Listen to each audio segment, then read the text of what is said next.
Hey, my fellow ink drinkers, welcome to Dark Violet Dreams, where I share my love of books, movies, and other deliciously dark delights. Today, I am sharing some recent reads with you. I'm going to wrap up the month of November and share a little bit about each of the books I read last month. Overall, I read 11 books, and 2 of those books were short stories, so whether you count them or not, I will be talking about them. They are definitely worthy of being promoted here on Dark Violet Dreams. The first book that I finished was actually a rollover from the month of October, and that was The Halloween Tree. I won't go super deep into this. Many of you have heard of this, many of you have read it, but it's basically all the good, wholesome Halloween vibes with little dark twists here and there. So if you're into that sort of thing, I highly recommend reading it next spooky season, or, you could read it now if you wanted to. It's Halloween all year in my heart. The second book that I finished is actually a new release. As of this recording, it has been released today, December 1st. And it is a short story slash flash fiction collection that will be part of a series, and I am super excited for you guys to look into this.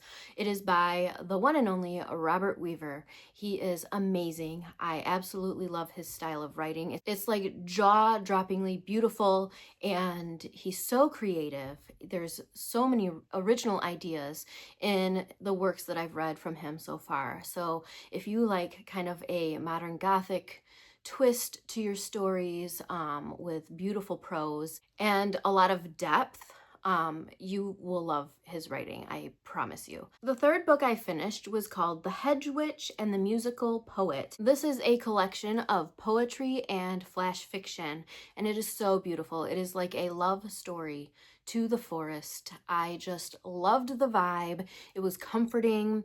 There were like kind of darkish elements to it, but it was kind of the perfect read for late fall, in my humble opinion.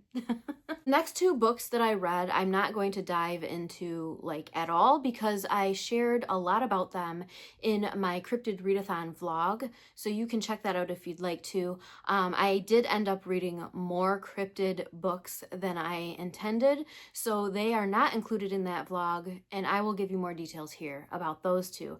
But the 2 that I did include in the vlog were the Lake Michigan Mothman by Tobias Wayland, and The Michigan Dogman by G.D. Pickering. The next book I read was by the lovely Gillian Dowell. You know that I love her writing, and this is a book called Paracosm. It is a dark romance slash horror book.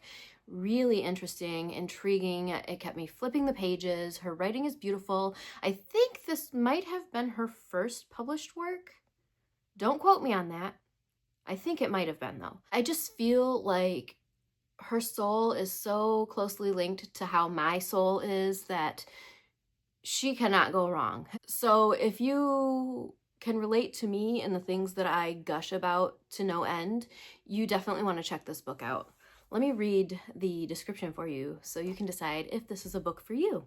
When the last expected death in her life brings the relief she had always longed for, Margen settles into a new reality after she moves back to a city full of memories and misery.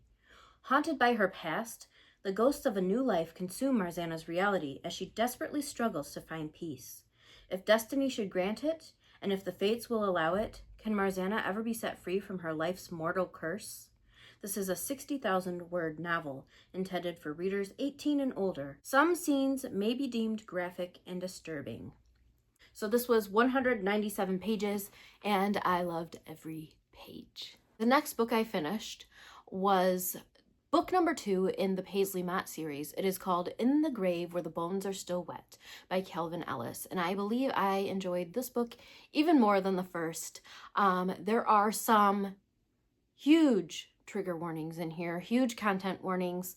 I was actually a little bit nervous because I knew that there would be certain things that I am typically not fond of reading, even in a fictional setting. And that doesn't happen a lot, but when it comes to a certain topic, I struggle. But being familiar with the author through his Instagram page and whatnot,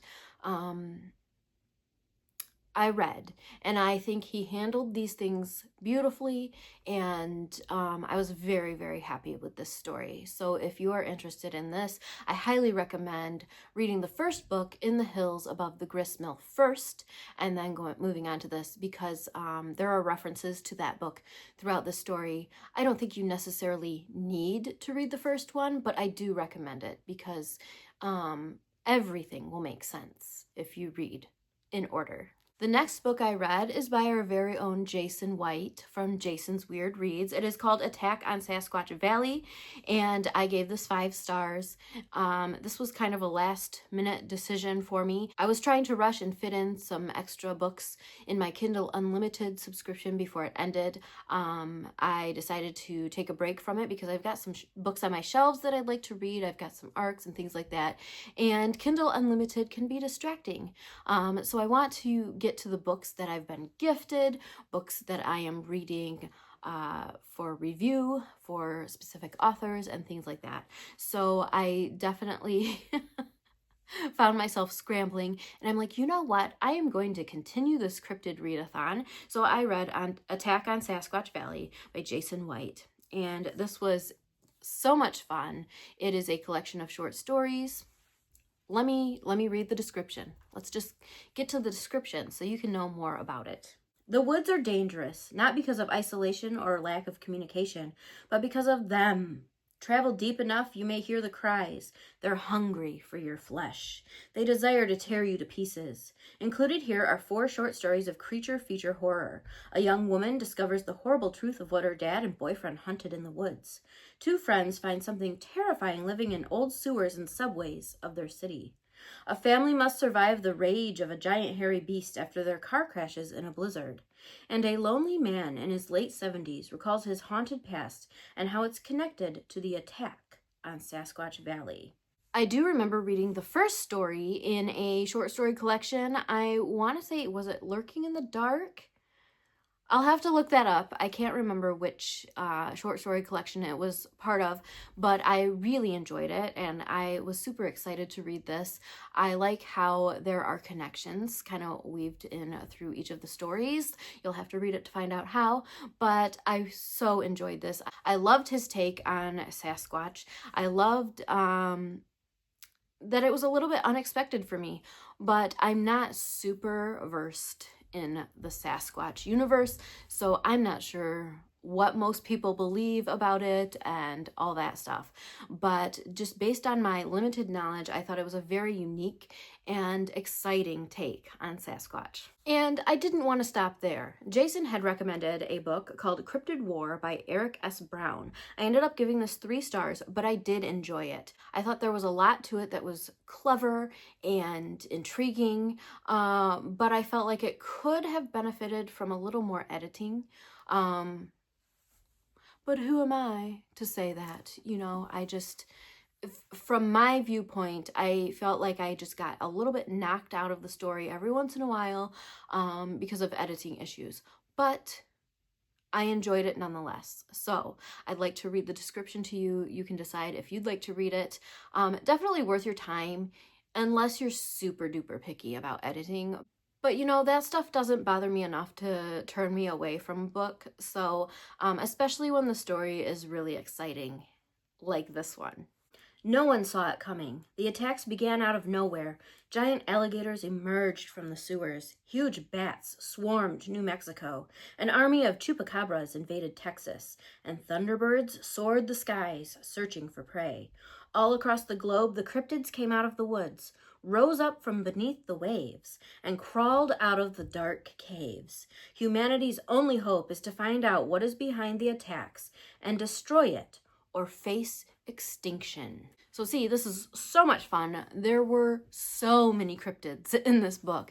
It was exciting. So definitely worth your time.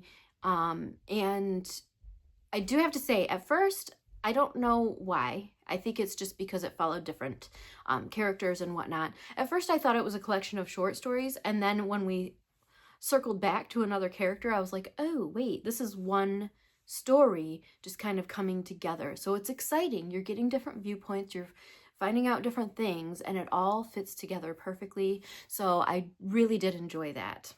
The next book is a short story called Woolie, and I don't want to read the description just because it is a short story, and it'd be a lot more exciting, more fun for you guys if you dove in blind. But it's basically following a teenager, his kind of weekend or whatever, and some happenings.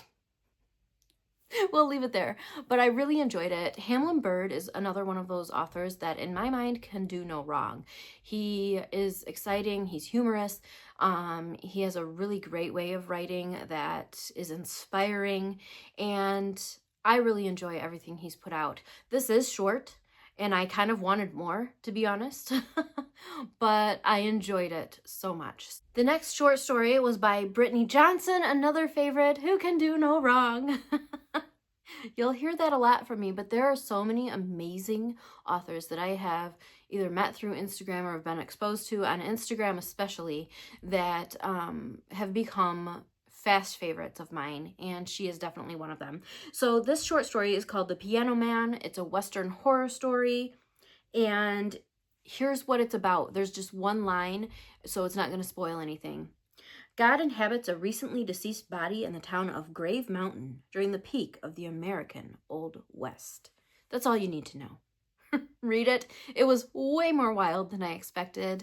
I didn't even really know what to expect. I just knew Brittany Johnson wrote it, so I'm about to read it.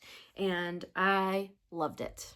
I am currently reading Head Like a Hole, and I am about 45% through, and I'm reading this on Kindle Unlimited, so I'm trying to hurry and finish it up because I think my subscription expires on the 11th, which is fine. I should finish it in the next day or two, and then I can dive into my official December reads. But I am enjoying it. It's set in the 90s, which is awesome. There's so many 90s references that the nostalgia is like sky high. So if you're into that sort of thing, definitely check it out. It's kind of a weird, like, Lovecraftian type story. I mean, I'm not experienced with Lovecraft, so again, don't trust me, but there's like that kind of like weird fiction horror aspect to it that is really cool, and I am so enjoying it, and I cannot wait to see what happens next. I keep reading an extra chapter as I'm sitting down to read when I should be doing other things, so you know it's good if I am shirking my responsibilities to read. So I've got 3 kind of ARC/review copies that I'd like to read before I dive into anything else this month. I also have some fun gifted books that I'd like to get to, and we're just gonna kind of take it one book, one day at a time and see how we do. And I just want to continue that kind of attitude as I go along into 2025. I don't know about any of you, but I don't handle TBRs very well. So the fact that I have agreed to read 3 books and actually have like a set TBR to a certain degree is not what I typically do, but these books were so intriguing, I could not say no, and I am super excited to dive in. 2 of these books are by authors I'm familiar with and absolutely enjoy, and one is by a new-to-me author. So let's dive into what I'll be reading. The first book that I'll be reading, because I'm just kind of going by first come, first serve, right? Whoever reached out first gets my attention first. It is called Second Coming, a Christian apocalyptic horror by John James Minster, and I am super excited to read this. There is a long description on the back, but I mean, the title says it all, right?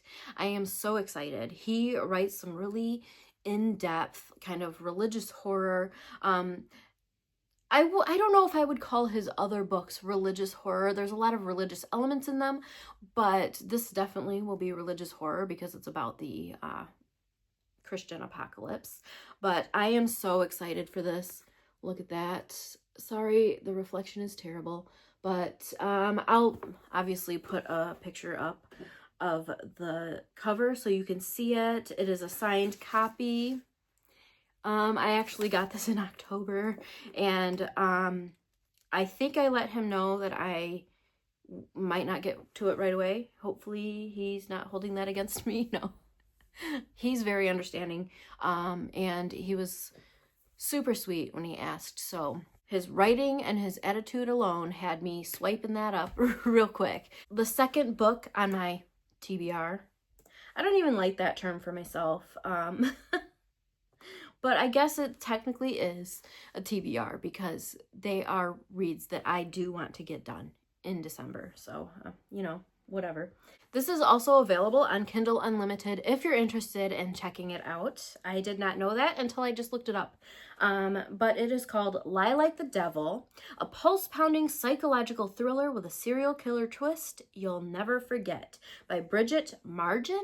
I'm so sorry if I'm pronouncing that wrong. I am terrible with pronouncing names and just words in general. Sometimes words fly out of my Sometimes words just fly out of my mouth, and you never know what you're going to get from me.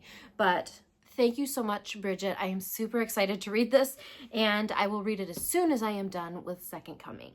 And the last book that is on my official TBR is You Can't Take It With You by Marcus Hawke.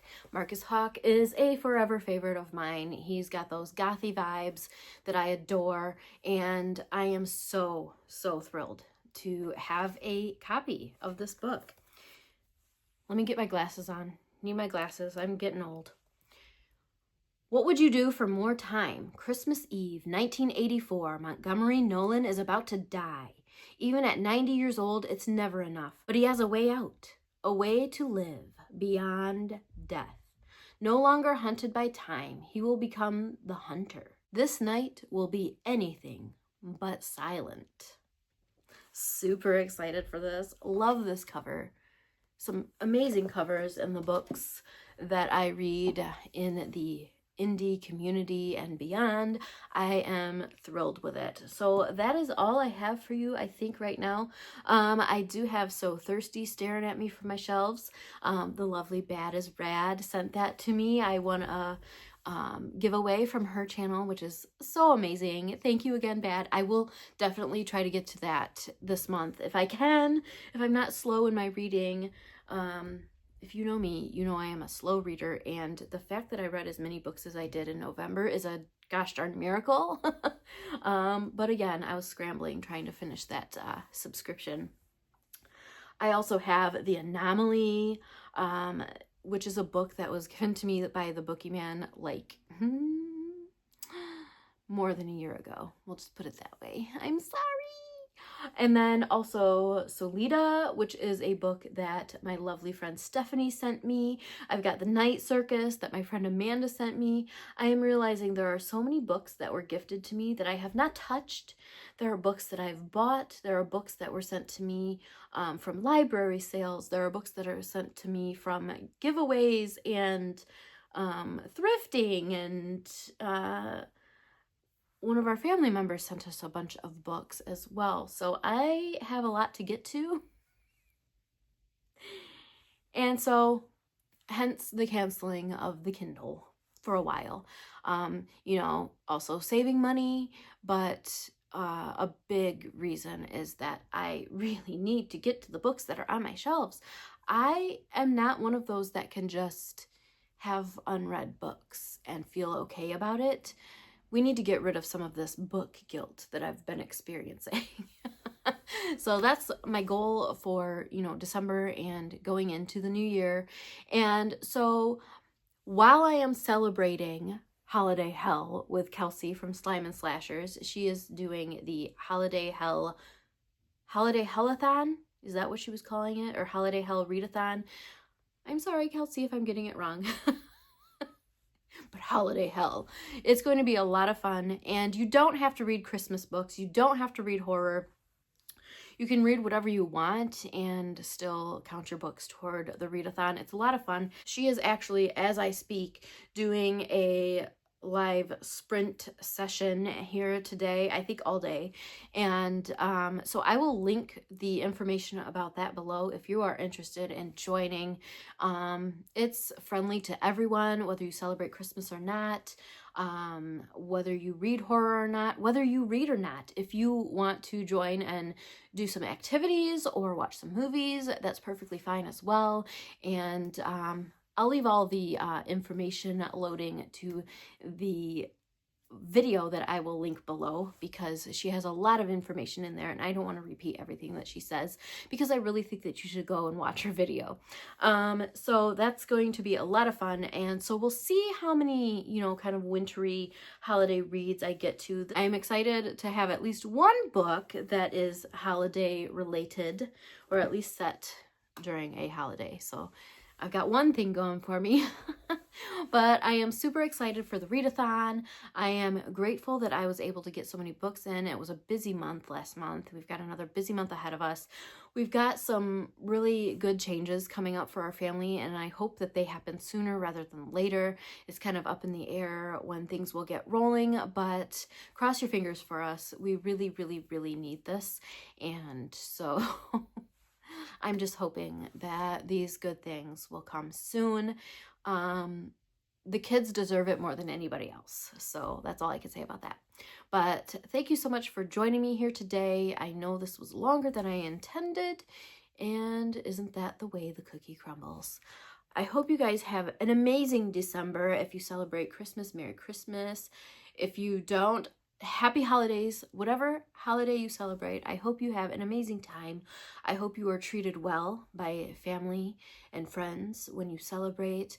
And if you don't celebrate anything, I hope that you stay cozy and warm. Or if you're living down under, I hope you have an amazing summer. And, you know, I just wish all good things for you guys. I thank you for being my friend. I thank you for hanging out with me here on this channel.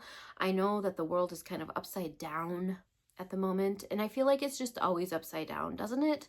But I'm so thankful that we have these fun reads, these dark and twisty reads that we can just really let it out through the pages. We can really kind of just escape for a while and just make life that much more bearable, that much more fun.